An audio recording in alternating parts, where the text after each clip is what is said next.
Bienvenue dans ce nouvel épisode de podcast. Aujourd'hui, c'est une première puisque c'est la première fois qu'on enregistre un épisode à distance, mais on voulait absolument recevoir Marion. Marion, bienvenue sur le podcast Women. Merci beaucoup, je suis ravie d'être là. Ça fait un moment qu'on parlait d'enregistrer cet épisode, donc j'avais vraiment hâte. Trop chouette, nous aussi, on est trop contente de faire ça. On voulait te demander de te présenter de la façon dont tu le souhaites, que ce soit toi et aussi potentiellement ta pratique sportive, puisqu'on aime parler sport sur le podcast. Ok, donc je m'appelle Marion, je suis kiné à la base depuis un peu plus de 9 ans et j'ai assez rapidement bifurqué, ce qui n'était pas le plan initial, mais en tout cas j'ai continué de me former. D'abord en thérapie manuelle, ce qui était plus proche de la kiné, et ensuite j'ai découvert la naturopathie pour diverses raisons qu'on pourra peut-être aborder si vous voulez par la suite. Et en fait, je pense que vous le savez aussi bien que moi, quand on pousse une porte, on en trouve une autre. Et de là, j'ai continué à me former plus dans ce domaine-là, donc en micronutrition, en santé hormonale.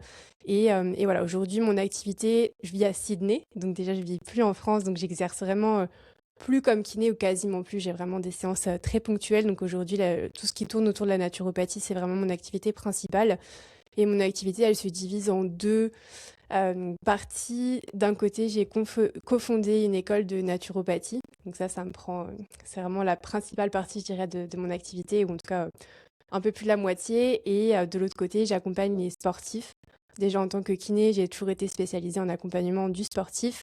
Et donc maintenant, je les accompagne de manière plus large que simplement le côté physique et la kiné, à optimiser et leur santé et leur performance. Et sur le plan sportif, je fais principalement du crossfit.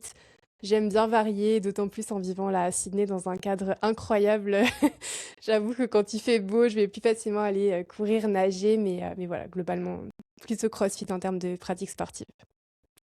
Chouette. Et du coup, tu disais qu'on allait peut-être approfondir, mais justement, comment t'en es arrivé là? Comment t'en es arrivé à cette pratique pro maintenant? Et du coup, comment t'arrives à répartir entre kiné, naturo? Ouais, alors actuellement, kiné, c'est vraiment une petite place. Je dirais que c'est vraiment les copains du CrossFit qui m'envoient des copains ou qui m'envoient des copains du foot.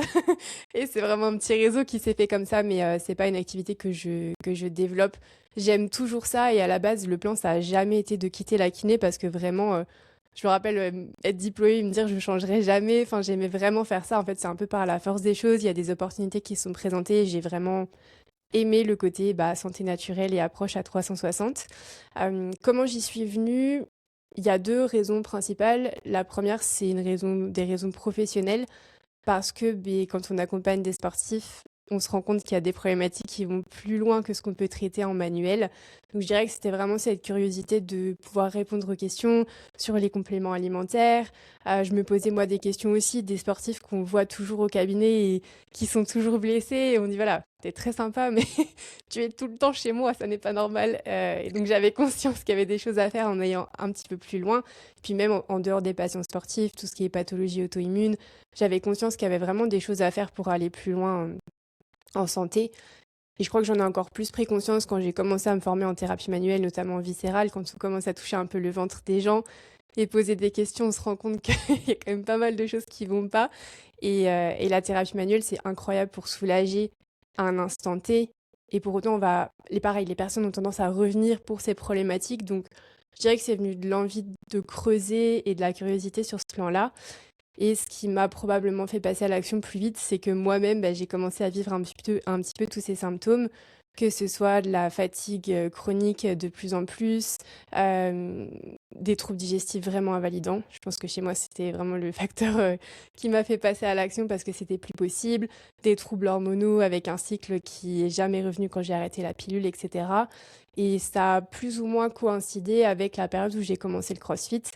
Et j'avais l'impression de tout faire bien, de mettre de plus en plus de choses en place, de faire hyper attention à tout, d'avoir un mode de vie hyper sain, et pourtant d'avoir 1000 fois plus de symptômes que des personnes qui faisaient pas du tout attention. Donc il y avait en plus une grosse frustration de pas comprendre mon propre cas étant professionnelle de santé. Et donc, ne trouvant pas de solution ni de réponse dans la médecine allopathique, j'ai commencé justement à creuser du côté de la naturopathie avec beaucoup de scepticisme pour être honnête parce que je sais pas vous, mais personnellement en kiné ou même en études de médecine, c'est pas des domaines qu'on nous encourage trop à explorer et c'est un peu voilà, très bon, c'est un peu étiqueté à charlatanisme et c'est un peu flou et c'est vrai qu'on sait pas trop ce qu'il y a derrière. Et ce qui m'a conquis, je dirais, c'est l'approche en fait, la logique de l'approche où on va comprendre ce qui se passe physiologiquement, chercher à vraiment travailler sur la cause, travailler à la racine et comprendre que quand il y a un symptôme, c'est qu'il y a un dérèglement et qu'en fait, il ne faut pas cacher le symptôme, mais il faut comprendre le dérèglement. Et c'est ce qui a fait que j'ai accroché et que j'ai continué à creuser et que bah, petit à petit, ça a pris de plus en plus de place. Ok, bon, on a été coupé par des intempéries, peut-être, coupure d'électricité. Bon, c'est les aléas du direct, il n'y a pas de souci. Ce que je disais, c'est que c'est ouf qu'il y ait autant de praticiens, enfin, comme nous, qui soient aiguillés, qui leur pratique pro soit aiguillée par leur expérience perso, en fait. C'est ça qui est, je trouve ça en même temps aussi impressionnant et aussi chouette parce que ça fait de nous qu'on est passionnés aussi par nos domaines d'exercice, finalement. Complètement, et je pense que ça aide malgré tout de l'avoir vécu sur soi.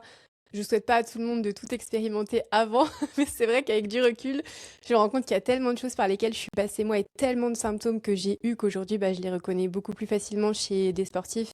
Et malgré tout, le fait de l'avoir ressenti sur soi et d'être passé par là et du coup d'avoir compris ce qui a pu se passer dans la tête des personnes aussi, tu vois, notamment des périodes de rapport à l'alimentation qui n'étaient pas forcément sains, voire pas sains du tout.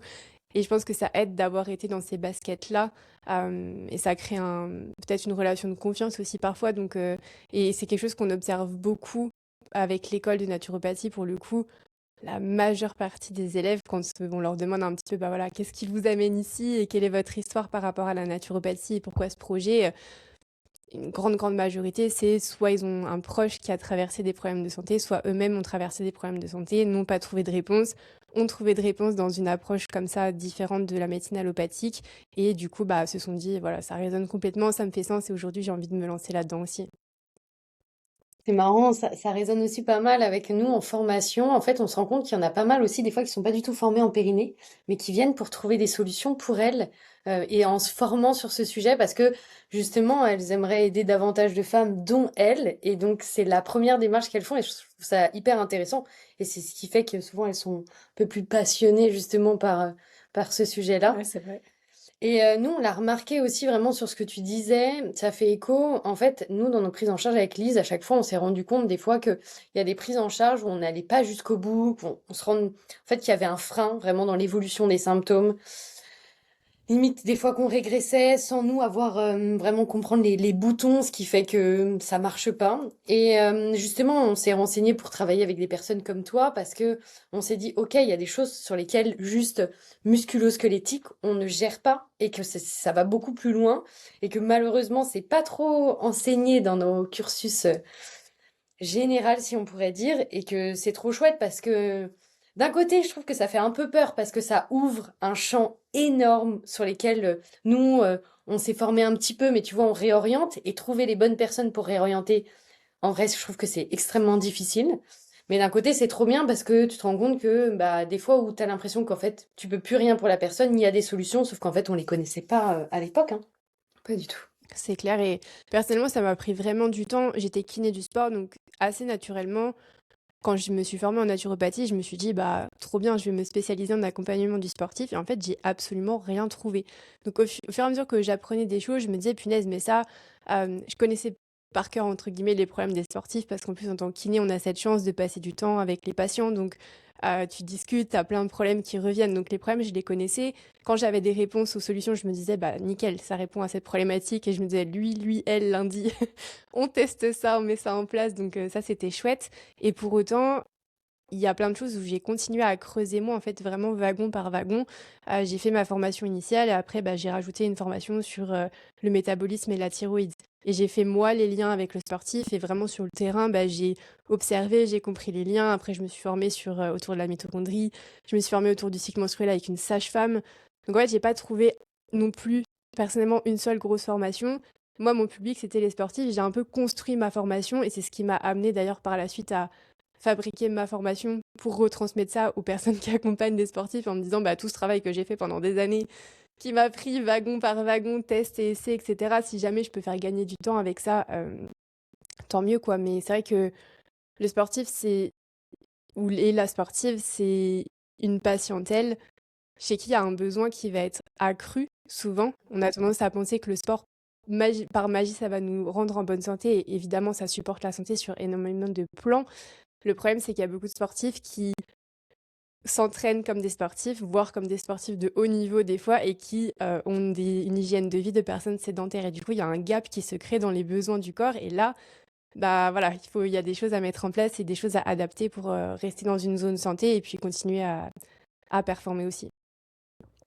Mais justement, on se posait la question et on se disait, par rapport à ce que tu disais du profil de la sportif, qui ont une hygiène de vie de sédentaire alors que ça c'est absolument pas adapté à leur pratique.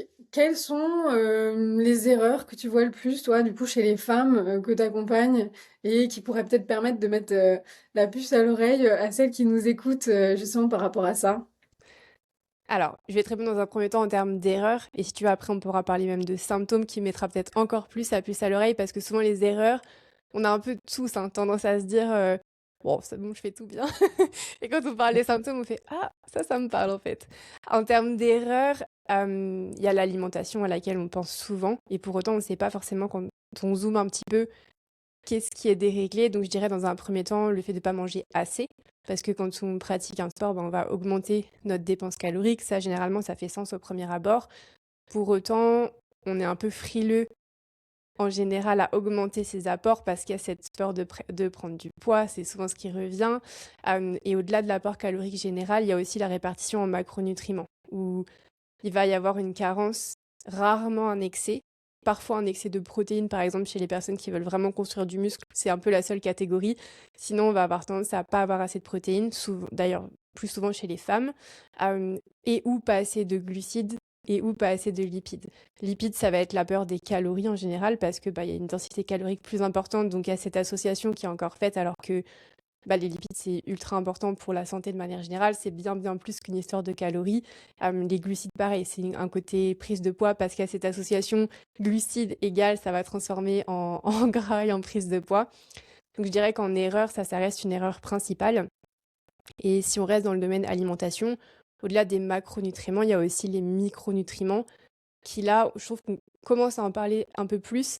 Alors, je sais pas si moi je suis biaisée parce que voilà, l'algorithme nous présente des choses en relation avec ce qu'on regarde. Donc, je me dis, est-ce que moi, il me montre des posts micronutrition et que voilà, que c'est pas forcément représentatif, mais euh, souvent ça fait sens le fait qu'il va falloir manger plus parce qu'on se dépense plus, mais ça fait pas forcément sens qu'on va avoir besoin de plus de micronutriments qui sont en réalité vraiment des petits outils dont l'organisme a besoin pour effectuer toutes ces fonctions et notamment les fonctions pour produire de l'énergie, pour reconstruire du muscle. Fonctions qui sont augmentées chez le sportif naturellement. Et du coup, on va être plus sujet aux carences micronutritionnelles. Donc, ça va être d'autant plus important de surveiller ça chez le sportif. Donc, pour résumer ça en une phrase, je dirais première erreur, c'est d'avoir une alimentation qui ne répond pas aux besoins du sportif et qui ne sont pas adaptés du coup à la dépense. Et ça va être d'autant plus vrai, ce point-là, dans les sports d'endurance. Parce que dans les sports d'endurance, le gros challenge, c'est cette grosse dépense calorique par rapport à un sport comme l'haltérophilie, par exemple, qui va plus aller fatiguer sur le plan nerveux, qui va avoir une dépense calorique un petit peu moins importante. Du coup, ça va être tout aussi important d'avoir une alimentation adaptée, mais ça va être un petit peu moins un challenge de compenser cette dépense calorique. Deuxième erreur, ça va être vraiment au niveau du système nerveux. Le fait de pas prendre en compte le fait que l'activité sportive va être un stress, notamment sur le plan physique, parce que quand on fait du sport dans un but de progression, on va pousser le corps dans une zone où on va chercher à se dépasser. Et du coup, on va dans cette zone au-delà du confort. On pousse dans une zone au-delà du confort, ce qui demande au corps de s'adapter, ce qui, par définition, est le fait de répondre à un stress. Et ce qu'on ne prend pas assez en compte, je pense, c'est que ce stress-là, il va s'accumuler avec le stress de la vie de tous les jours, avec un stress métabolique si on ne mange pas assez, avec un stress émotionnel parfois, avec une charge mentale, etc. Et du coup, notre vase, il se remplit, il se remplit, il se remplit. Et voilà, si on ajoute une quantité de stress, il faut être sûr d'ajouter en face des zones où on laisse le système nerveux redescendre, chose que les sportifs ne font pas forcément. Et voilà, c'est pas toujours évident, mais c'est important de l'entendre. Ouais, c'est pour ça que je dis c'est pas évident parce que je suis la première à, 100%. je suis la première à m'écouter parler, à me dire Marion. On va extraire ce passage de cet épisode et on va l'envoyer à toutes nos coachées, à toutes les femmes qu'on accompagne parce que ce soit plan alimentation et plan nerveux, ça, on te rejoint à 1000% Ouais. là-dessus. Donc justement, si on devait bifurquer un petit peu sur la santé pelvienne, parce que c'est quand même nous notre dada, bah ça fait totalement sens ce que tu dis. Et justement, dans ces deux contextes-là, ce qu'on a majoritairement identifié, c'est que souvent, on peut remarquer que il y a des liens entre hormones, alimentation, système nerveux et troubles du périnée. Est-ce que toi, c'est des choses aussi que tu retrouves chez les femmes que tu accompagnes? Est-ce que tu vois des liens qui s'expliquent, qui pourraient, tu vois, peut-être appuyer nous ce qu'on constate, mais qu'on n'a pas tes compétences pour vraiment prouver finalement? Est-ce que toi, tu as des feedbacks là-dessus? Ouais, il y a des liens qui vont pouvoir se faire à plusieurs niveaux. Une hormone, c'est vraiment un messager. Donc en fait, quand on parle d'hormones et de santé hormonale, au final, c'est très très large. Souvent, je pense que quand on parle d'hormones dans ce contexte, on parle des hormones sexuelles qui vont effectivement avoir un impact sur le périnée. On peut commencer par là. Et puis après, on peut même dézoomer sur les hormones liées au métabolisme, les hormones liées à l'inflammation, etc. Par rapport au cycle, la femme, du coup, par rapport à l'homme, elle a ce cycle menstruel, elle est cyclique, donc elle a des variations hormonales qui sont importantes tous les mois, là où l'homme va avoir beaucoup moins de variations. Ça va être une variation jour-nuit assez répétitive, là où la femme, en plus de ça, elle va aller à travers 4 saisons hormonales, entre guillemets, à travers un mois. Et la particularité, c'est que du coup, le système hormonal va être plus sensible, et notamment plus sensible au stress. Donc le stress va être susceptible enfin, va même déséquilibrer le cycle menstruel plus facilement. Et ça, physiologiquement, ça s'explique. Il y a vraiment une compétition entre le cortisol, par exemple, qui est l'hormone du stress, et la progestérone, qui est une hormone de notre cycle menstruel, qui est présente en deuxième partie de cycle. Et donc, en cas de stress, le corps, il va favoriser la survie, il va favoriser la production d'hormones du stress, et il va convertir cette progestérone en cortisol. Donc, pourquoi ça concerne plus la sportive? Notamment parce qu'à ce niveau de stress qui est plus élevé, du coup, il va y avoir un impact sur le cycle. Là où ça va avoir un impact sur le périnée, c'est que ces hormones du cycle, donc œstrogène, progestérone, qui régulent le cycle et qui font notamment qu'on est féconde, et souvent on fait ce lien-là avec les hormones sexuelles, on se dit, bon, c'est à cause de ça ou grâce à ça que j'ai mes règles, plus souvent à cause dans l'esprit général, et ça me permet voilà, d'avoir des enfants, mais en fait, au-delà de ça, c'est des hormones qui conditionnent notre santé de manière très très large en tant que femme et qui vont influencer énormément de fonctions et notamment la tension au niveau des tissus, la résistance au niveau des tissus. La progestérone, par exemple, elle va être relaxante au niveau des muscles lisses. Donc la plupart du temps, quand il va y avoir des déséquilibres hormonaux qui vont s'installer chez la femme et notamment chez la sportive, ça va être un déséquilibre œstroprogestatif. On va avoir trop d'œstrogène par rapport à la progestérone, notamment à cause de cette conversion où le corps va se dire bah, il me faut plus de cortisol, priorité à la survie, la progestérone va baisser. Et du coup, rien que ça, au niveau de l'action de cette hormone, on va avoir tendance à avoir plus de tension au niveau du petit bassin, plus de contraction. Et du coup, après, on peut se dire, mais punaise, il y a vraiment un petit bassin qui est plein de tension, j'essaie de faire mes exercices, etc. Et en fait, l'information que délivrent les hormones, il n'y a pas assez d'hormones qui délivrent l'information de Ouais. relaxation au niveau des muscles du petit bassin. Donc, vraiment, ces hormones, elles ont un impact sur la trophicité des tissus aussi. Elles vont interagir avec des hormones qui agissent sur la rétention d'eau, comme l'aldostérone. Donc, quand on va avoir ce déséquilibre, on va aussi avoir une congestion au niveau du petit bassin.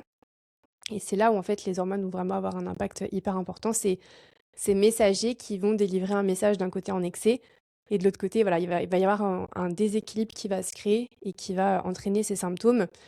Et ce déséquilibre hormonal, il est à l'origine aussi des pathologies féminines type SOPK, type endométriose, qui vont en plus avoir généralement un facteur inflammatoire.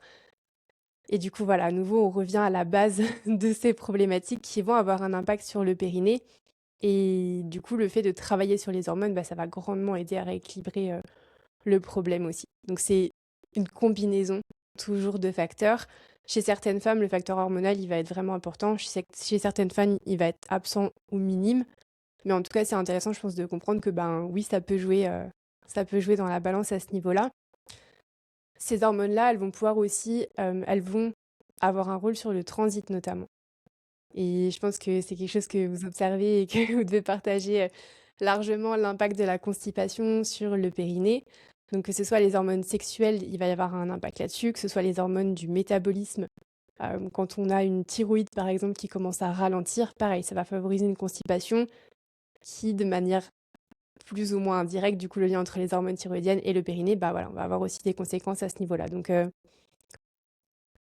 je sais pas si j'ai répondu à la question, mais Oui, si, c'est clair que ça fait sens. Et tu vois, même par rapport à ce que tu disais sur les muscles lisses, il y a un sphincter de l'urètre qui est un muscle lisse. Enfin, c'est vraiment, comme tu disais, extrêmement multifactoriel. Et c'est souvent le cas aussi quand on parle de santé pelvienne. Donc, c'est clair que ça fait sens.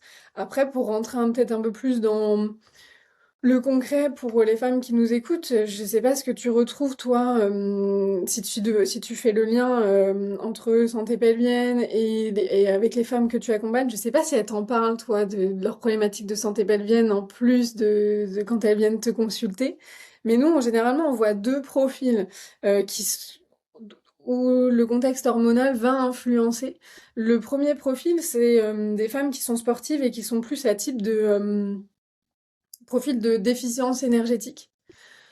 Et du coup, souvent, enfin, c'est ce qu'on a en tête que ces femmes-là, c'est des jeunes qui sont surentraînées, peut-être qui mangent pas forcément assez, qui s'entraînent énormément, qui ont peut-être si on devait un peu faire un profil type, des TCA, des troubles du comportement alimentaire. Enfin voilà, quand on pense déficience énergétique, on pense souvent à ce profil-là, tandis que nous, et je sais pas si toi aussi tu retrouves ça, mais c'est souvent des femmes qui sont pas forcément que dans leur vingtaine, qui sont peut-être plus dans les 30, 40 ans, ça revient aussi à ce que tu disais, le stress, c'est pas que à l'entraînement, mais qui potentiellement ont une énorme charge mentale, de gérer les enfants, d'avoir un job dans lequel il faut s'investir parce que elles ont le droit de mettre aussi la priorité sur leur carrière. Enfin, du coup, il y a énormément de choses à gérer, énormément de stress à côté en plus des entraînements. Et exactement ce que tu disais, elles sont un petit peu craintives par rapport à l'alimentation en disant non, mais je veux être nickel, je veux perdre du poids. Mm. Et potentiellement, c'est pas forcément des femmes qui sont maigres et des fois à l'inverse veulent absolument perdre du poids, qui sont tellement dans les restrictions et que du coup elles en prennent parfois. Est-ce qu'il y a des symptômes qui pourraient voilà, les alerter quand elles vont nous écouter, elles vont se dire ah peut-être que il faudrait que je fasse quelque chose. Ouais, en fait, la déficience énergétique, ça va être une source de stress pour l'organisme. Ça va avoir des conséquences, mais ça va aussi être une source de stress. Et on en parle beaucoup parce que ça revient beaucoup. Pour autant, personnellement, dans ce que j'observe, c'est loin d'être le seul problème et c'est vraiment une combinaison de facteurs. C'est très rarement que la déficience énergétique. C'est vrai que la déficience énergétique fait très souvent partie du tableau et c'est important qu'on fasse un focus dessus. Et en plus, il y a ce côté rapport à la nourriture aussi qui va jouer. Mais c'est vraiment cette accumulation de différents facteurs et le corps est bien fait à la base et c'est vraiment fait pour nous protéger. Voilà, on est fait pour survivre et le système hormonal de la femme va être plus sensible que le système hormonal de l'homme. Et c'est probablement pour ça qu'on en parle plus d'ailleurs parce que déjà les symptômes vont être plus visibles, plus intenses en général et que cet équilibre, comme il y a des grosses variations hormonales, ça monte, ça descend, ça change quand même assez rapidement. Enfin, ce qui se passe à l'intérieur du corps, c'est quand même pas rien. Voilà, ça va plus facilement être déséquilibré. En plus, quand on avance dans l'âge, bah voilà, plus on va se rapprocher de 40, 45, 50 ans, après, il va y avoir naturellement une chute de ces hormones aussi qui peut du coup entraîner des symptômes. Au niveau des symptômes, il va y avoir des symptômes physiques comme la fatigue, la stagnation, voire la régression, en tout cas du mal à progresser dans le sport. Il peut y avoir des douleurs qui apparaissent. Il y a aussi beaucoup de symptômes psychiques au niveau de l'humeur, au niveau de la mémoire, de la concentration. Et ça, c'est quelque chose, je trouve, dont on ne parle pas assez. Et moi, je ne mesurais pas, je pense, l'impact psychologique que ça pouvait avoir chez certaines femmes. Et c'est souvent des symptômes qui inquiètent, en fait. Il y a vraiment des femmes qui ont un brouillard mental ou des trous de mémoire ou qui se disent, mais j'ai l'impression d'être bête ou j'ai l'impression de plus pouvoir utiliser mon cerveau. Et en fait, bah, il y a vraiment des hormones qui font qu'on arrive à mémoriser, qui font qu'on arrive à être concentré, etc. Et c'est des symptômes pour lesquels on va plus facilement remettre en cause des facteurs externes. Pareil pour l'humeur, on va plus facilement remettre sa vie en question. Se dire, est-ce qu'il faut que je me sépare, que je change de travail, que je déménage, alors qu'en fait, c'est juste qu'à l'intérieur, c'est c'est Bagdad. Tout va bien à l'extérieur, mais juste hormonalement, ça va pas du tout. Donc l'humeur, les troubles de l'humeur, l'humeur en dents de scie, surtout quand c'est pas quelqu'un qui a un tempérament comme ça, et il y a plein de femmes qui me disent, mais je me reconnais pas en fait. C'est pas mon tempérament d'être triste tout le temps comme ça, c'est pas mon tempérament d'avoir une humeur en dents de scie. Ça, c'est des symptômes qui sont assez importants. Il va y avoir les symptômes au niveau du cycle également. Et ça, c'est... Alors, je parle en dehors d'une contraception hormonale, parce que c'est vrai que la contraception hormonale, notamment type pilule, bah, ça va voilà, perturber et masquer un petit peu ces symptômes. Mais en l'absence d'une contraception, c'est quand même super intéressant d'observer son cycle chez la femme, parce que ça parle et ça nous en dit beaucoup, que ce soit bon, une absence de règles, bien sûr, qui là est assez criant, je dirais même, comme symptôme. Mais avant ça, on va avoir simplement le fait d'avoir un syndrome prémenstruel. Et il y avait une étude qui a été faite en 2022 où 80% des sportifs disaient expérimenter un syndrome prémenstruel qui parfois dure jusqu'à presque la moitié du mois. Ce qui fait la moitié de l'année. Enfin, c'est monstrueux, quoi. C'est énorme. Et pour avoir accompagné des sportifs de haut niveau, on se dit, mais d'un point de vue performance, c'est bien-être déjà, évidemment, et performance, la moitié de l'année, elles sont en galère avec leurs symptômes, quoi. C'est quand même assez impressionnant. Donc, je peux Et par qu'encourager. à partir de syndrome prémenstruel, à partir de quel moment, toi, tu te dis ça, c'est pas OK, tu vois? Ça fait pas partie d'une norme, si on pourrait dire. Ouais, c'est assez subjectif et c'est une très bonne question et je dirais à partir du moment où c'est invalidant. Le fait de sentir une variation hormonale, c'est normal, il y a une variation hormonale, donc l'humeur va changer un petit peu, on va avoir tendance à être en fin de cycle tourné plutôt vers l'intérieur, un peu plus fatigué. Par contre, c'est pas normal que ce soit invalidant, c'est pas normal de vraiment être épuisé, d'avoir des gros trous de mémoire, les douleurs c'est pas normal non plus. Pareil, sentir une petite tension, se dire ah je vais avoir mes règles ou j'ai mes règles, c'est OK. Avoir vraiment des douleurs et encore plus si c'est invalidant, c'est pas OK. Les tensions mammaires aussi, ça va être un symptôme, qui va notamment pouvoir, être le reflet d'une carence en progestérone, d'autant plus quand c'est invalidant. L'humeur, pareil. Encore une fois, il va y avoir des petites variations de l'humeur, on va être dans un mood un petit peu différent, mais j'ai des femmes qui, c'est la première chose qu'elles me disent en consultation, c'est là, il faut faire quelque chose parce que tous les mois, j'ai envie de quitter mon partenaire. Je fais une dépression vraiment quand en fin de mois, ça va plus et c'est la priorité pour elles. Donc ça, c'est pas normal d'être triste comme ça ou d'être vraiment très irritable. Et c'est normal d'avoir un peu plus faim. Souvent, on a envie d'un peu plus de sucre, mais pareil, faut que ça reste mesuré. Si c'est vraiment, je suis pendue au frigo et je mange 4 fois plus que d'habitude, bon, il y a peut-être aussi des petits déséquilibres à creuser derrière. OK. Et du coup, si on devait faire un peu des grandes lignes pour ce profil-là, qu'est-ce qu'on pourrait leur conseiller de mettre en place avant peut-être de venir te consulter ou consulter les collègues que tu as formés, des petites choses qu'elles peuvent essayer par elles-mêmes? Ouais, bah, je dirais, alors ça va dépendre du coup des symptômes et quand on évalue, on arrive à creuser un petit peu et déjà avoir une idée de où, mais en gros, les gros piliers, c'est un petit peu ce qu'on a cité tout à l'heure, c'est déjà s'assurer que je mange assez et que à l'intérieur de ce que je mange assez, qu'il y a un bon équilibre en macronutriments, donc j'ai suffisamment de protéines, au moins 1,5 g de protéines par kilo de poids de corps par jour, et ensuite assez de glucides et lipides. Et là, c'est un peu moins évident de donner une règle pour tout le monde, parce que plus ça va, plus j'observe et plus je me forme aussi autour des génotypes et de comment chacun métabolise l'alimentation. On se rend compte que parfois, il y a des personnes qui vont être mieux avec plus de lipides, moins de glucides. Donc là, il y a un petit peu plus de tests à faire. Mais globalement, déjà, s'il y a assez de protéines, assez de calories, ensuite, c'est plus un curseur à ajuster entre les deux, entre glucides et lipides. Mais voilà, ça, c'est déjà une bonne base. Moi, je conseille quasiment systématiquement, dans la mesure du possible, de faire des analyses sanguines, aussi de faire un bilan complet, notamment micronutritionnel. Parfois, il y a besoin de creuser sur le plan hormonal, mais là, bah, faut être accompagné. Mais au moins s'assurer voilà, que les micronutriments de base les plus importants sont à niveau, parce que c'est rare d'avoir un bilan qui est tout à niveau. Il y a quasiment toujours des carences et vraiment, ça va impacter énormément de fonctions. Donc, je commencerai par là et puis ensuite, revoir l'entraînement. Parce que malgré tout, ça reste une source de fatigue, un entraînement mal géré. C'est toujours à mettre en relation et en perspective par rapport au rythme de vie. C'est ce qu'on disait tout à l'heure. Quelqu'un qui a un boulot qui est pas stressant, qui dort bien, qui récupère, qui est dans un environnement calme, va pouvoir encaisser une charge de stress plus importante. Il faut vraiment voir ça comme un vase en fait. Et plus je mange bien, plus je dors bien, plus je gère mon stress, plus mon vase va être grand. et plus je vais pouvoir mettre de la charge d'entraînement dedans et progresser avant que ça déborde, en gros. Que si déjà dans mon vase, il y a un déficit calorique, ça fait 1 an que je mange pas assez, plus je suis stressée au travail, plus j'ai une charge mentale, plus je manque de sommeil, etc., bah là, la charge d'entraînement que je vais pouvoir encaisser, qui va me faire progresser sans être trop, elle va être diminuée. Donc voilà, je vais plus facilement sortir de la zone santé, je vais plus facilement stagner, voire régresser. Donc vraiment la charge d'entraînement plus ensuite le stress de manière générale, prendre des pauses.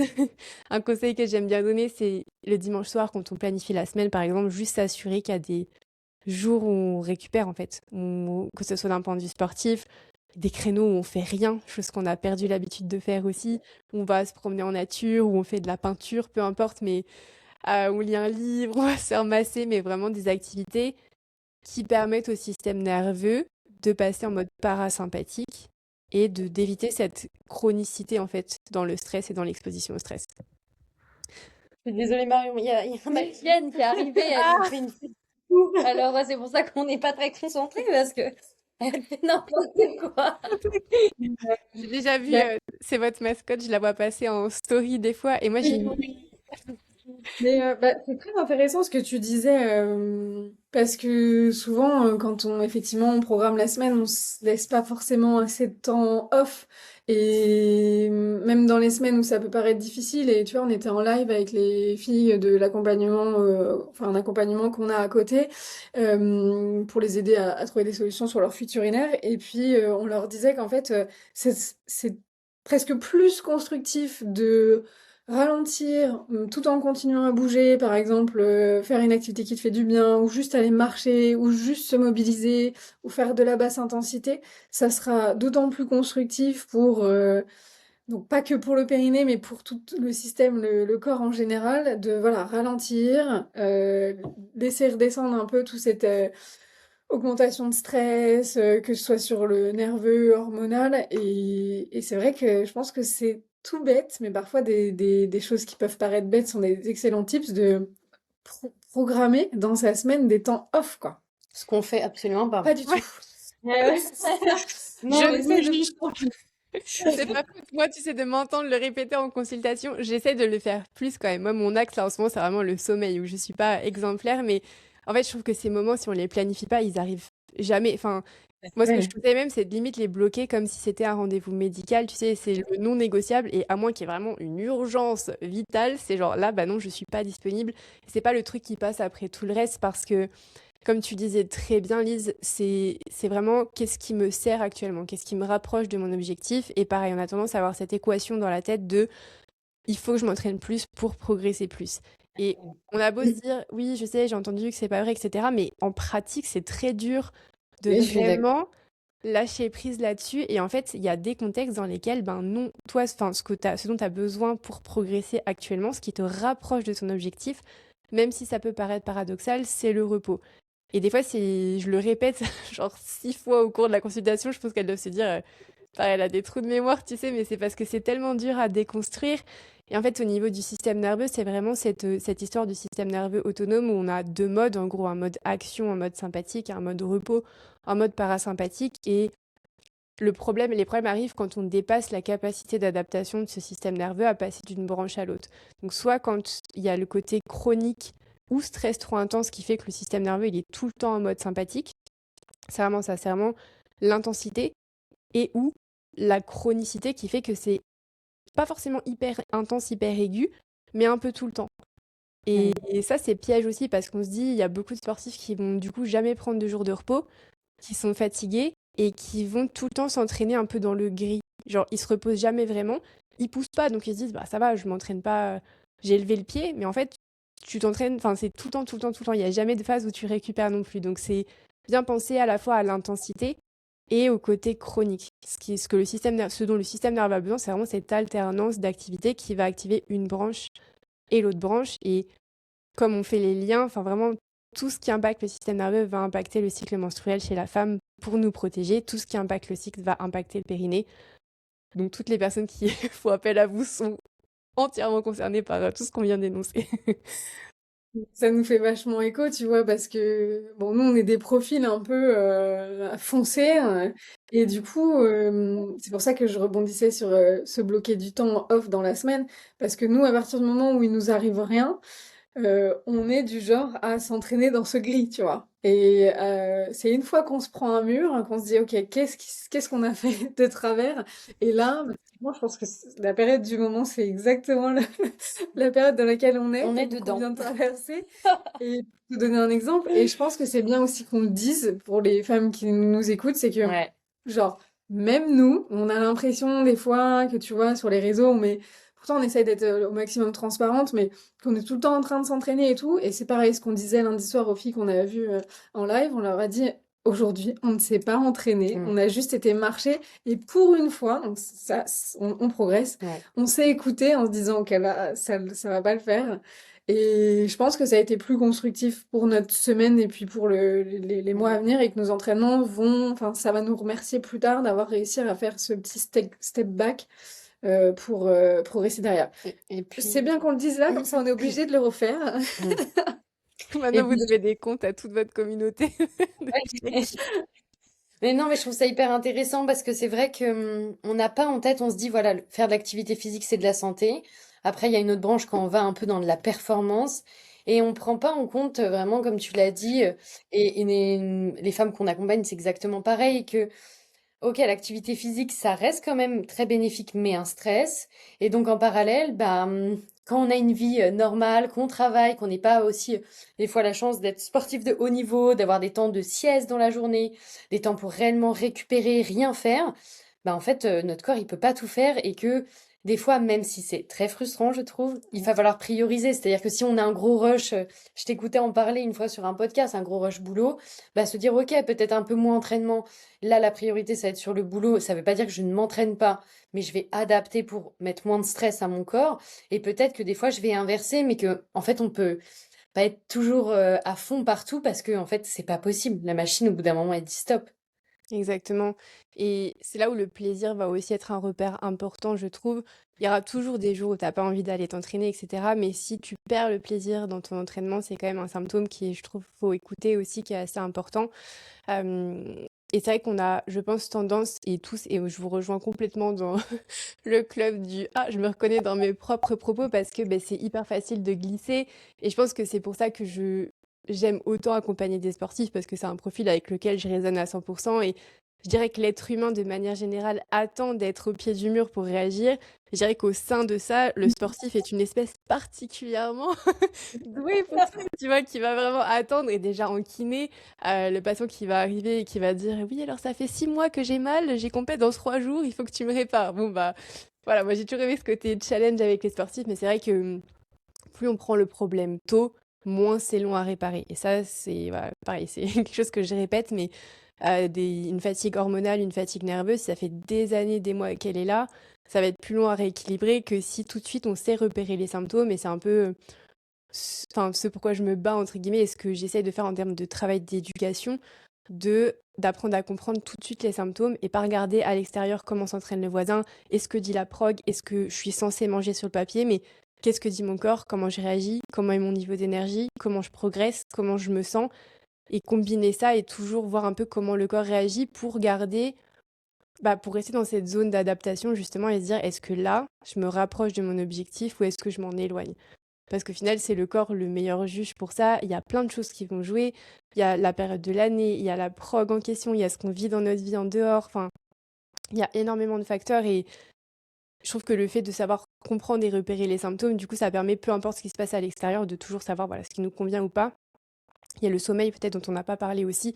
Pareil, un sommeil qui est léger, haché. Quand on dort, on a l'impression de dormir que d'une oreille. Et voilà, on a un pied dans le lit, et un pied en dehors, prêt à courir, ou voilà, qu'on dort un peu sur le qui-vive. C'est aussi des symptômes que le système nerveux il est tout le temps en mode alerte. Donc ça, c'est tous des petits signes aussi qu'on peut repérer assez tôt et qui sont assez Oui, parce que parce que tout à ouais. l'heure, on t'a un peu coupé. Tu voulais peut-être parler du sommeil. Il y avait peut-être d'autres signes qui sont importants à dire, qu'on n'a peut-être pas dit. Bah là, ouais, en fait, il y a ça qui me revient en même temps parce que il va y avoir différentes phases dans la fatigue nerveuse et en fait, le corps au début, il va vraiment s'adapter. Et c'est ça qui est piège, c'est que on va faire face à un stress et le corps, du coup, va se dire, oula, elle se fait face à un stress tout le temps, ça redescend jamais. Donc moi, bah, je vais produire des hormones du stress à fond. Et du coup, là, le piège, c'est qu'en termes de symptômes, on se sent un peu super humain parce qu'on a des hormones du stress au taquet. Du coup, on a beau dormir 5 heures par nuit, on a limite plus trop faim la journée. Nerveusement, on est hyper explosif parce que du coup, on a le système nerveux qui est à fond. Et du coup, c'est la phase où c'est très dur de prendre des jours de récup et où on se dit, punaise, mais je me sens dans une forme incroyable. Et en fait, il y a des symptômes en parallèle de ça, comme le côté un peu hyper euphorique, comme le sommeil qui va être léger, comme l'appétit qui va être modifié, peut-être plus d'envie de sucre ou peut-être moins d'appétit, comme le cycle qui commence à se dérégler, qui nous font dire c'est un leurre, c'est l'heure de ralentir, sinon là on va direction la fatigue nerveuse. Ah, donc ça voilà, c'est des petits symptômes qui sont faciles à traquer et importants à écouter, je dirais. Après, je trouve que c'est très dur parce que j'ai l'impression que dans notre société, toi, je sais pas ce que t'en penses, je sais pas si c'est différent en Australie, mais j'ai l'impression qu'on apprend quand même très peu à s'écouter vraiment. C'est-à-dire se poser, tu vois, les questions que tu as dit. Sincèrement, je pense qu'on le fait très peu. C'est-à-dire qu'on fait un peu machinalement et puis on se dit, enfin, moi, la première, je me dis, bah, si je suis capable, je fais. Mais en fait, c'est pas ça la question. Tu vois? Parce que oui, tu es toujours capable de faire certaines choses. Après, est-ce que ça va être positif ou négatif? Ça, c'est autre chose, tu vois. Et je trouve que c'est dommage. Complètement, c'est sûr qu'on nous apprend pas. Je dirais ce qui change avec l'Australie, parce que les gens sont quand même hyper actifs, là, en tout cas à Sydney, c'est le mode de vie à côté. C'est qu'à côté de ça, ils sont quand même beaucoup plus chill et que l'environnement te balance et que le matin, bah, leur matin à eux, c'est d'aller marcher à la plage, boire un café avec les copines, aller surfer, ça pendant 2 3 heures et ensuite ils vont travailler et ils finissent assez tôt. Enfin, c'est vraiment, ouais, bah, dans le premier jour, moi j'ai dit je reste ici. Depuis, je ne suis jamais repartie. Mais c'est vrai que du coup, il y a cette balance quand même. Ah, donc, ils sont très actifs. Je ne saurais pas trop dire si je s'écoute plus parce que malgré tout, il y a quand même les mêmes problématiques. Et encore une fois, je pense que le profil du sportif a ce profil bah, côté performance. Et du coup, il y a ce côté je peux faire plus. Et c'est vraiment une question de dose en fait, parce que c'est quelque chose qui est hyper bénéfique et qui nous pousse aussi bien dans le sport et aussi bien dans la vie. C'est quelque chose qui, enfin, pour moi, c'est une qualité qui a plein de vertus, le fait d'être capable de persévérer, de se dépasser, de s'accrocher, d'avoir ce mindset un peu de, voilà, de je m'accroche, de j'y vais et de chercher la croissance dans plein de domaines. C'est là où c'est important de guetter les signes du corps, c'est juste je fais ça, mais pour le faire de manière intelligente, il faut juste que je continue à travailler avec mon corps. Et là, bah, pour moi, ça devient que bénéfique. Le problème, c'est quand on s'éloigne justement des sensations et on applique ça, comme tu le disais tout à l'heure, dans tous les domaines. Et c'est vrai que c'est un travail que j'aime bien faire aussi avec les sportifs, c'est de se dire, voilà, quelle est ma priorité pour cette saison de ma vie. Et elle peut être courte, elle peut être longue, et les priorités, elles peuvent varier. Je peux avoir une grosse période où j'ai un rush professionnel, et ben, je vais transférer un petit peu ces qualités-là et ce mindset peut-être plus dans le domaine professionnel. Et ça veut pas dire pas s'entraîner, ça veut juste peut-être dire revoir ses ambitions et ses objectifs, et revoir où est-ce que je mets mon énergie.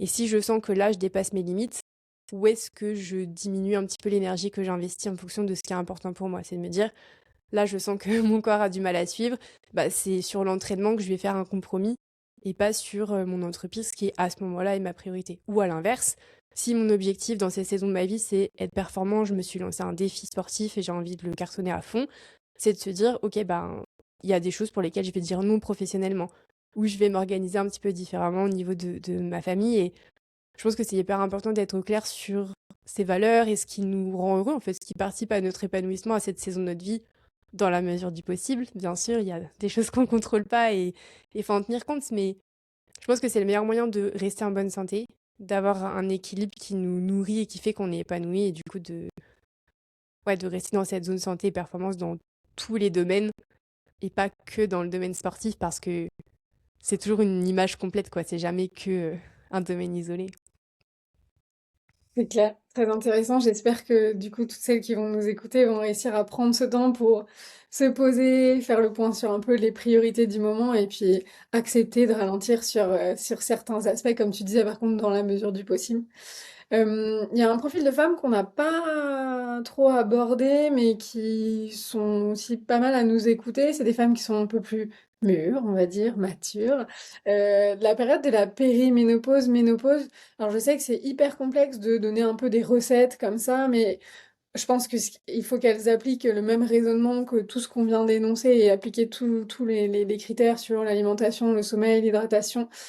Est-ce qu'il y a des choses en particulier qui vont les alerter ou des symptômes un peu différents? Ou est-ce qu'il y a des choses sur lesquelles il faut qu'elles mettent l'accent ou pas forcément?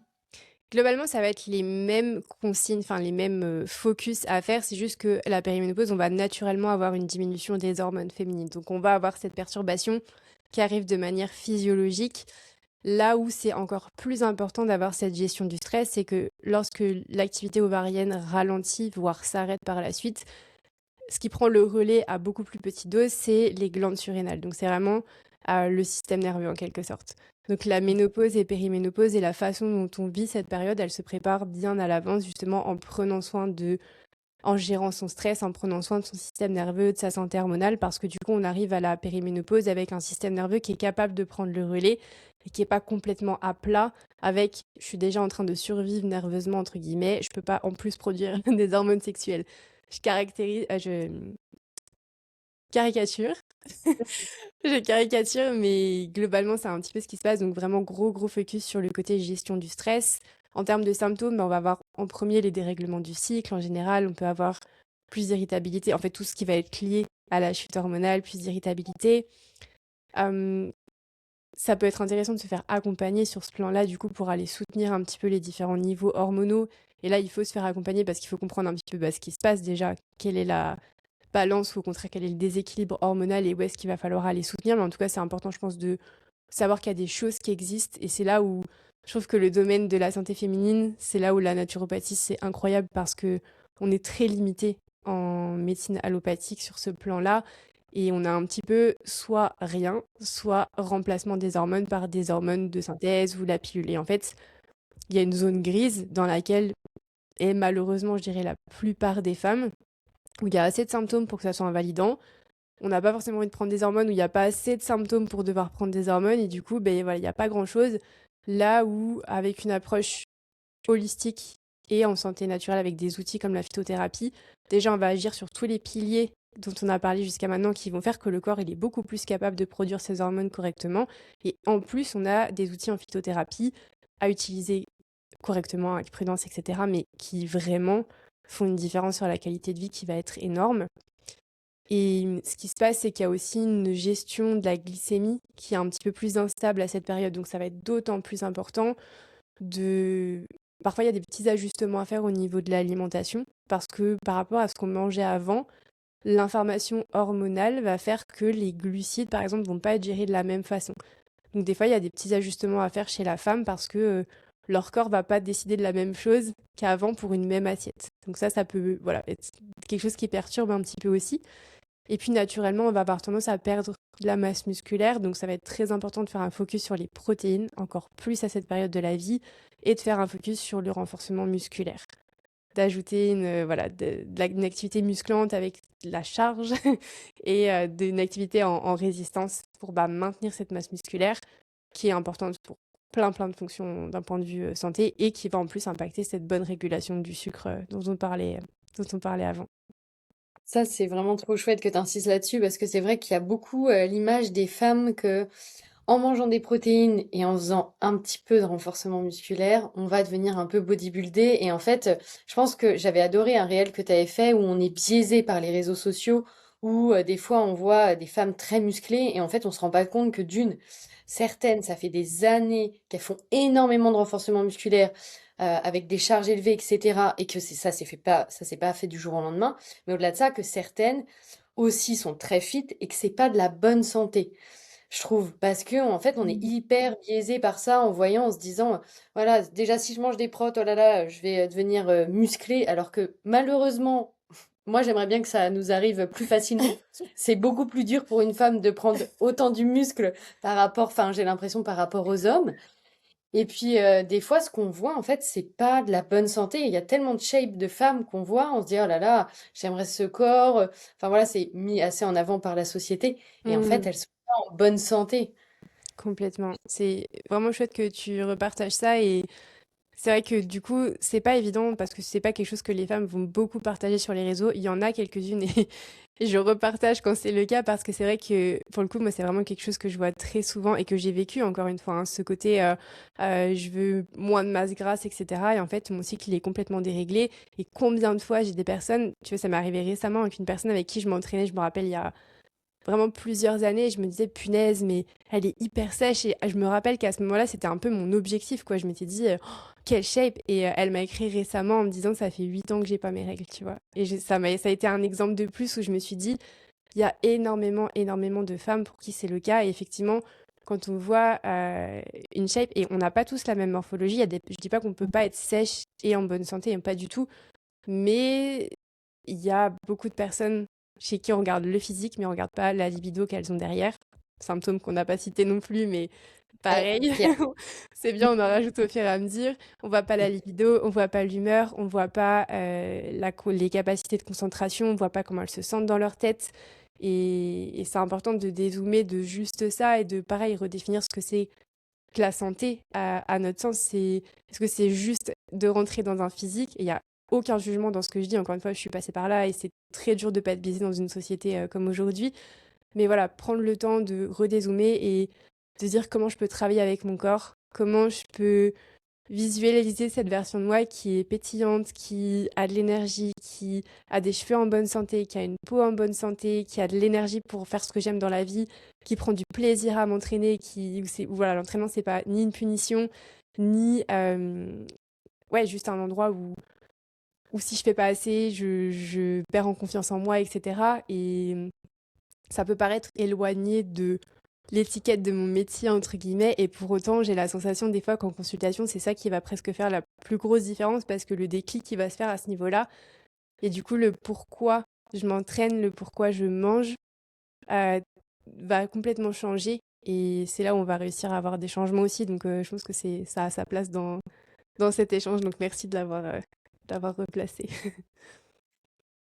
Bah, merci à toi de refaire toutes ces précisions et ça me fait un peu transitionner sur la question suivante où on s'était dit on aime bien finir par un peu une anecdote et je pense que là toute cette réflexion qu'on a toutes les trois et aussi la transparence qu'on a dans ce podcast-là, on s'était dit que c'était pas mal de partager une anecdote qui sort un petit peu de la santé pelvienne mais qui nous concerne euh, presque toutes les trois parce que tout nous concerne quand on parle de nous deux, mais on voulait partager une anecdote sur moi pour le coup où justement, exactement ce que tu venais de décrire, que tu viens de décrire, c'est que je faisais tout parce que il fallait le faire comme ça, parce que je me suis toujours entraînée, parce que j'ai toujours fait un peu attention à ce que je mangeais, et en fait j'ai complètement perdu le sens de tout ça. Et puis après il y a eu plein de facteurs aussi externes qui se sont ajoutés dans ma vie perso, mais il y a un moment donné où en fait mon corps il m'a alerté sur tous les points.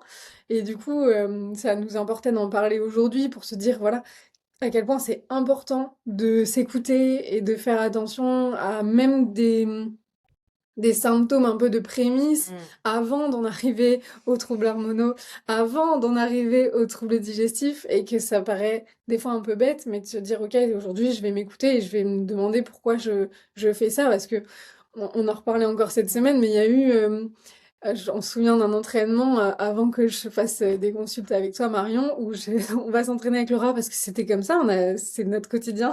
Et puis pendant l'entraînement, j'arrivais à rien. Et j'ai dit à Laura, je crois que je vais pleurer. Il n'y avait aucune raison, enfin, il y avait aucune raison et en même temps 1000 raisons. Et du coup, ça c'est pareil, c'est des choses où on se dit, bah, faut dézoomer absolument. Et puis, c'est aussi important de se faire accompagner dans ces moments-là. C'est pour ça que on voulait en parler aussi, si jamais il y a des femmes qui nous écoutent et qui se sentent concernées.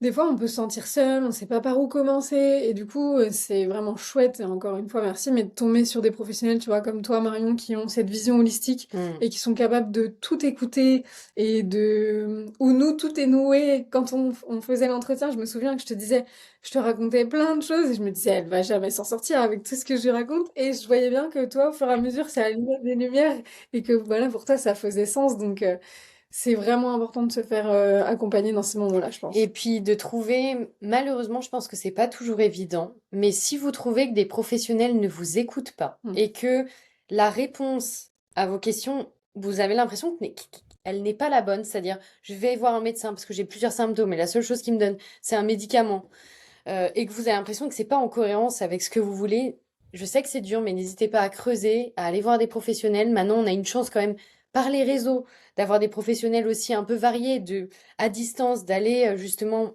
avoir l'accès à ces soins-là. Parce que ne restez pas comme ça. Parce que nous, on a vu tellement de femmes des exemples typiques, mais elles ont plus les règles, leurs règles, elles vont voir le médecin et le médecin, il dit, il n'y a pas de souci, vous allez retrouver vos règles, je vous mets sous pilule. En fait, ce n'est pas la solution. Et c'est peut-être parce qu'ils sont pas assez formés et que ça va peut-être évoluer par la suite, mais n'hésitez pas à vous faire confiance quand vous avez l'impression qu'il y a des Ouais. choses qui clochent. Il faut insister et il faut changer de professionnel, même plusieurs fois s'il le faut, mais d'aller vers des professionnels où ça résonne chez vous et qui vous trouvent vraiment des solutions, qui vous écoutent, quoi. Je pense qu'il faut vraiment se faire confiance. La femme est merveilleuse et l'instinct fait que des fois on se dit mais si je sens que j'ai quelque chose, je sens qu'il y a un souci même s'il le voit pas et donc c'est pour ça potentiellement changer de Mm. professionnel parce que c'est certainement un professionnel qui est très qualifié mais qui n'est pas le bon pour vous à ce moment-là et du coup d'essayer de changer, de continuer de vous faire confiance sur ce que vous ressentez, c'est vraiment une priorité. Complètement, je vous rejoins à 100% et ça ferme un peu la boucle parce que, encore une fois, moi, c'est ce qui m'a amené à la naturopathie, c'était le fait qu'il y ait des symptômes et que je trouve pas de solution. Et je pense que vous l'avez très bien résumé à toutes les deux. À partir du moment où il y a des symptômes, c'est qu'il y a une cause. Et en fait, c'est juste que vous n'avez pas encore trouvé la bonne cause. Et c'est vraiment ça qui est le plus compliqué, c'est comprendre ce qui se passe. Mais comme tu dis en consultation, et moi, c'est ce que j'aime vraiment dans ces accompagnements, c'est vraiment comprendre la cohérence entre les symptômes qu'il y a aujourd'hui, ce qui te pose problème aujourd'hui, la raison pour laquelle la personne consulte, ce qui se passe d'un point de vue physiologique, donc ce que dit le corps, et il y a toujours une cohérence. Je crois pas que ça m'arrive de me dire, là, je comprends vraiment pas ce qui se passe. En fait, tellement toutes les sphères sont liées, c'est une gymnastique à développer, mais il y a toujours une cohérence, et c'est de se dire encore, quand on continue de creuser le prochain niveau, c'est qu'est-ce qu'on fait dans la vie de tous les jours qui est susceptible d'entraîner ces symptômes. Et des fois, ça va passer par creuser aussi avec la prise de sang et d'aller comprendre au niveau des carences ce qui peut se passer. Il y a plein de facteurs, tous ceux qu'on a cités aujourd'hui. Il y a toujours une cohérence entre ce qui me pose problème, ce que mon corps dit qui se passe et qui est déséquilibré, et mes habitudes de vie actuelles, passées, qu'est-ce qui s'est passé ces dernières années, etc. Et c'est là où c'est difficile parce que c'est dur de s'y retrouver aujourd'hui. On a paradoxalement plus d'informations que jamais et pour autant, c'est pas du tout individualisé dans la manière dont c'est transmis en général et du coup, souvent ça part d'une volonté de bien faire et par exemple, moi je m'entraînais, bon déjà je m'entraînais trop et j'ai pas je suis pas quelqu'un d'anxieuse donc pour moi je m'étais dit bah je suis pas anxieuse donc je suis pas stressée alors qu'en fait je bossais 12 heures en kiné par jour, je prenais pas le temps de manger le midi, je m'entraînais le soir à 20h30 en crossfit et je me disais bah, je comprends pas, je suis fatiguée quoi.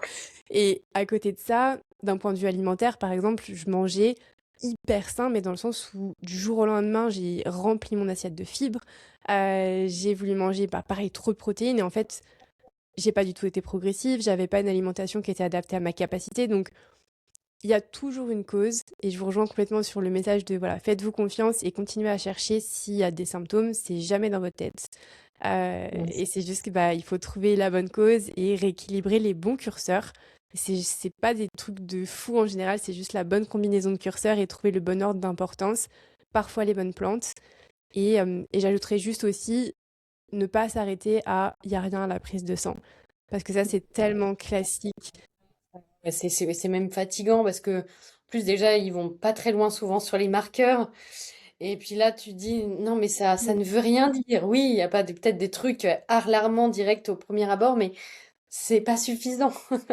Non, d'une part, comme tu dis, il manque plein de marqueurs. Enfin, les prises de sang, d'un point de vue médical, sont vraiment, vraiment incomplètes. Et d'autre part, les normes du laboratoire, c'est même pas un râteau. Enfin, c'est extrêmement large. Et du coup, c'est des normes, enfin, quand on est en dehors, c'est que vraiment, il y a une carence en général. Donc voilà, c'est important de lire ça avec les bonnes normes, d'avoir les bons marqueurs. Et encore une fois, le corps a toujours raison.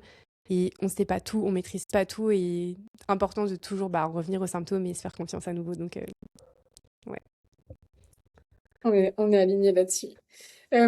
Généralement, dernière question, on aime bien demander quel est le sujet qui peut être soit tabou, soit un peu méconnu que tu aimerais voir abordé sur ce podcast, tu devais nous conseiller.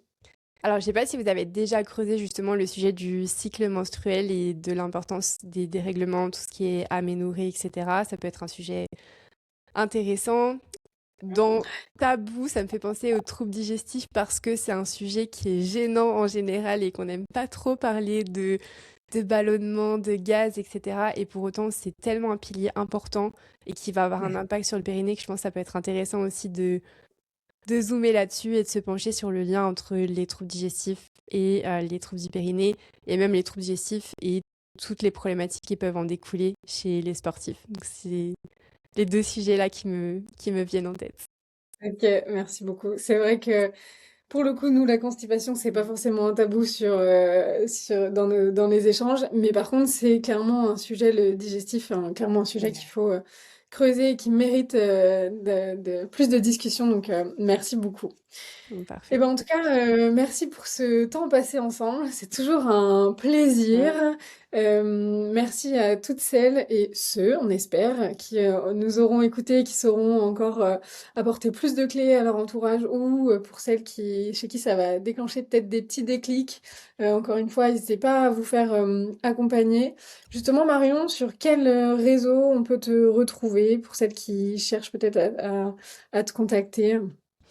Principalement sur Instagram, donc le compte c'est I am an athlete-fr. Ok, on va vous remettre tout ça en description. Marion, pardon, merci encore 1000 fois. C'était vraiment trop chouette. On est trop contente d'avoir fait cet épisode et on espère à bientôt. Ouais, avec grand plaisir. Merci à vous pour l'invitation et j'ai pris beaucoup de plaisir à vous recevoir pour ma communauté sur ma plateforme. Donc c'est un grand plaisir de venir partager avec la vôtre aujourd'hui et à bientôt pour sûr.